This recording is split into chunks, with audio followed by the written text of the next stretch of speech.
Okay, good thing. Yeah. Hi, David. Hi, Julia. How are you? This is Julia Widup with What's Up Western Colorado. And we have on the line David Nagy. Nagy. How do you say that? Nagy, yep. Nagy. Well, in Hungarian, you say Nagy. Oh. So I'm not gonna ask you to try that because I'm trying to learn Hungarian myself, and I'm probably not pronouncing it perfectly, even though it's my own name. So there you go. Okay. I think most people just say Nagy. That's fine. Okay. All right. So tell us what you do. I've looked at your websites, and it sounds like you do a lot of interesting things. But what would you like to tell Western Colorado about? I'm a healer, and I do a lot of work with soul retrieval and dream work and past life regression and stuff like that. But I also do something really interesting. I use tattoos to help people release stuck energies, energies that are stuck in their shadows, in their subconscious. I help people to, I give people kind of use tattoos that are temporary, not just temporary, but vanishing. Because apparently I was using the wrong term for a while. Temporary tattoos can still mean a tattoo that is installed like just under the first layer of skin, but that's not what I'm talking about. That's a little more permanent than I'm thinking even. It's more a tattoo like a henna tattoo, or professional tattoo shops will also do like tattoos of markers. So I use tattoos in a way that fading tattoos, and I will help somebody with finding a design for something that's kind of trapped in their, like I said, trapped in their shadow or stuck in their shadow that they're not necessarily aware of. But by giving them the design and giving them an idea of where the design should go on their body, while the design is on them, it's kind of like a living meditation. And as the tattoo is fading, they're releasing whatever it was that symbol represents, and they're able to realize more of their big, beautiful selves as a result. Yeah. Sorry, that was a long-winded answer. Oh, that's okay. How would anyone get one? They would get that you would. How does that work? Well, I usually look for images in three ways. One is I will do a vision quest. I will consult my guides, and they'll present an image. And then I will just write out a description of the image, what it is that I see. And then with that description, the person can go to a professional tattoo shop and say, can you design this as a temporary vanishing tattoo for me? And where to put it. And they will design it and do that for them. So that's the first way. The second way is I will do like a psychic drawing for it. So it's another talent that I have, another gift that I was blessed with. I will do a drawing that kind of shows, I call it intuitive portraiture. It kind of shows what's in the person's subconscious, all of the things, the relationships, the events in their life that got them to be who they believe they are today. So all the unconscious things that are influencing them. And the third way is that I will do what I call a sacred grouse walk. So I'll do a walk in nature with the intention that I'm looking for, usually, just like I want an answer to this question. And in case where I'm looking for a tattoo image for somebody, I will ask ahead of time before I start out, my intention being that I want to see what kind of an image this person needs that will help them release what they need to release. And then I'll go on a walkabout using my intuition that says, which direction I should go. I believe actually you posted a description of me doing one of those walks on What's Up Western Colorado on the front page. Yes, I did. Video. Thank you very much. Yeah. So in that case, I was answering a question for somebody, but I'll also do it to look for a tattoo image. Yeah. So, okay. Does that answer your question? Yes. Yeah. Okay. That's interesting. Okay. And how does that help them release that? Well, how it helps them release is, I think the best way to describe it is it's kind of like thinning out a stand of trees. If you want to thin out a stand of trees so that the stronger trees will be stronger, they'll produce better. And so it's kind of like you're marking out trees that are not as what? Viable? Are not as strong or not as healthy. So it's just kind of a way of, but to know that you have to see what it is that you need to thin out or you need to prune out. So it's kind of like the idea that you can't heal what you can't feel. You can't really know what it is that you need to release if you don't acknowledge it first. And right. It doesn't necessarily have to be a process of, a lot of people think, going into your shadow is a really painful process. It's a really scary process. And it doesn't have to be that way at all. It's more a process of just observing.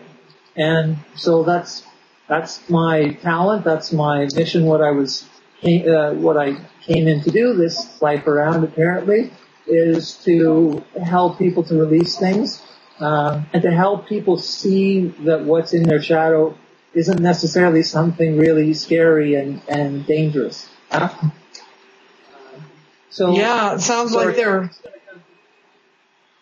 Sorry, I'm just going to yammer on for a while. Okay. Yeah. I kind of liken it to as well like the things that scare us in dreams, because our dreams reveal a lot about our subconscious. Yeah. What's happening in our subconscious, and a lot of times, we'll have a nightmare. Something will be chasing us. Yeah. By the way, I love nightmares. I think it sounds a little weird, but they're the dreams that you can learn the most from. Yeah. Yeah. So a lot of times in the dream work that I do with people, the healing work I do with people, what's chasing them isn't necessarily, it looks like something scary, but a lot of times it's their own joy is chasing them. Joy? Their own joy can be chasing them. So like for instance, when somebody is a child, this is the example I find people can identify with the most. If you picture a child and you picture that they really like coloring, yeah, and they're in their element when they're doing it. That's their joy. That's what they came into life to do, is to spread their joy through their art, yeah. But in the moment they're a child, they just really love coloring.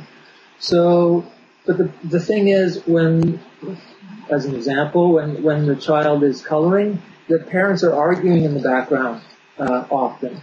So the way the children's minds work, the child will automatically associate them being creative with people arguing and getting hurt. So what does a child do with it? A child says, subconsciously, well, me being creative and me feeling joy like this through doing this is not a good thing, so I'm going to chuck it into my shadow. So it's not just they associate it with a scary thing, but actually the creativity itself is not a bad thing. It's their joy. It's a great thing. So later in life, as happens to a lot of people, when something is chasing them in their dream, it could be that it's this part of themselves that says, hey, you came into life to do this. You have a lot of joy to spread. You have to look at it again. You have to bring it forward. That's what people need. I can't allow you to to ignore it anymore. So this is kind of a way of, the tattoos are kind of a way of, it's kind of synonymous with, in a dream, like in a nightmare like that, if you can be aware that you're in a dream, you can actually turn around and tell whatever's chasing it that you love it, that you're grateful that it's there. It always diminishes and then gives you the gift that it's trying to give you, whatever that is. And the tattoo is the same. These releasing tattoos are the same kind of thing. It's a way of telling, in a way, the thing that you thought scared you. It's a way of acknowledging it, and it's a way of bringing it forward, putting it on the surface, putting it on your skin, obviously putting it on the surface, and in that sense, giving it love, and in that sense, your energy related to that thing changes, and the gifts that were there, more light can get to the gifts that are there. I guess is the best way to put it. Yeah. And it sounds like a lot's involved. Some really intimate stuff. Yeah, it can be. What I find especially interesting, here's my ego talking, my own self-centered view a little bit. What I find so interesting about the work, though, is that when I'm shown imagery, when my guides show me imagery, when I do a vision quest, for instance, or when I do an intuitive portrait for somebody, the images show up a lot like dream images do. So in that way, the information is a little bit veiled to me even. So if I present an intuitive portrait to the subject, like all their personal information is there for them to see, but it's more relevant to them as we're talking about it than it is relevant to me. Like so sometimes I have an idea about what things reference. The things that my guides say it's okay for me to know. But mostly it's if the person doesn't want to talk about a certain aspect, it's not for me to know, and it's not necessary for me to know. It's just necessary for me to be the messenger and bring it forward to them. All right. And what kind of help is available to people as they go through this process? Well, their own spirit guides for one thing, and because everybody has guides and angels around them, whatever form they come in.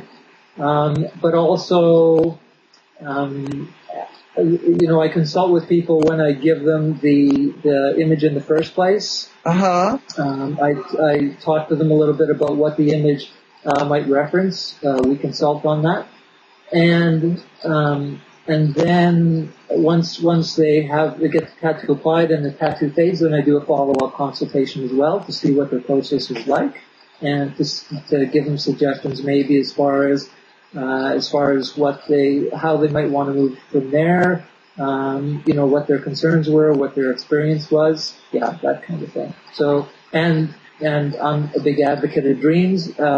We usually end up talking about the dreams that they've had during the process, because even people that don't usually remember dreams, going through this rite of passage, if you want to call it that, does usually inspire dreams that people remember. So yeah, I do consultations like before and after. Yeah. Okay. And people can always contact me later as well. A lot of the people that I've done healing work have been, coming back to me even years after the fact because something new has come up, another layer has come up, or they just see some of the relevance in what's happened previously. So I always try and be available for people. Yeah. And that's what you're hoping to accomplish with this? What are you hoping to accomplish? Well, there are kind of two levels to that. One is it's kind of irrelevant, because it just seems to be what I'm guided to do, and it's my mission to help people release energies this way. But on a personal level, at the same time, I do believe that anytime we heal ourselves, we're also healing the Mother Earth, because we are so intimately connected.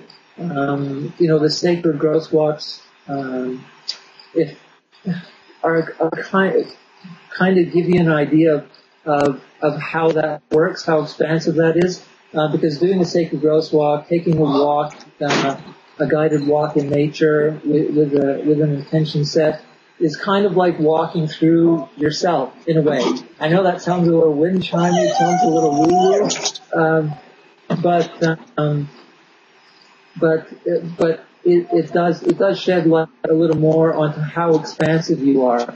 And in that sense, I think with that more appreciation and more respect, we actually become better stewards for Mother Earth, and we, not just in a physical sense, but in an energetic sense as well. So that's my hope. Yeah. Thanks for asking that, by the way. Okay. Well, David, I do have to go now. Our time is up. So thank you for your interview, and I will get it posted on What's Up Western Colorado. Brilliant. Okay. Excellent. Thank you so much. It was such a privilege to be able to share. Yeah. All right. Thanks for being with us. Cheers. Namaste.